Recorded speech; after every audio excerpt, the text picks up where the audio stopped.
حضرت مقداد رضی اللہ عنہ فرماتے ہیں کہ میں نے رسول اللہ صلی اللہ علیہ وآلہ وسلم کو یہ فرماتے ہوئے سنا، قیامت کے دن سورج کو بندوں کے قریب کر دیا جائے گا، یہاں تک کہ وہ ان سے 1 میل یا 2 میل کے فاصلے پر ہوگا۔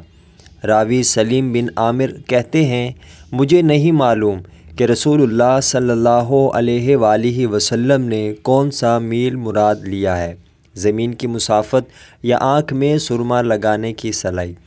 پھر سورج انہیں پگھلا دے گا اور لوگ اپنے اعمال کے اعتبار سے پسینے میں ڈوبے ہوئے ہوں گے، بعض ایڑیوں تک، بعض گھٹنے تک، بعض کمر تک، اور بعض کا پسینہ منہ تک لگام کی مانند ہوگا۔ مقداد رضی اللہ عنہ کا بیان ہے کہ میں نے دیکھا کہ رسول اللہ صلی اللہ علیہ وآلہ وسلم اپنے ہاتھ سے اپنے منہ کی طرف اشارہ کر رہے ہیں کہ پسینہ لوگوں کے منہ تک پہنچ جائے گا جیسا کہ لگام لگی ہوتی ہے۔ سنن الترمذی حدیث نمبر 2421۔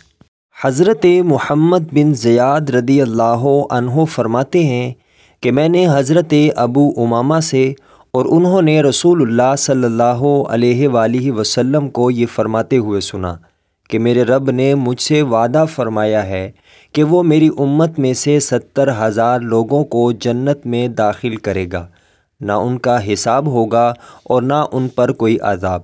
پھر ہر 1000 کے ساتھ 70,000 ہوں گے، اور ان کے سوا میرے رب کی مٹھیوں میں سے 3 مٹھیوں کے برابر بھی ہوں گے۔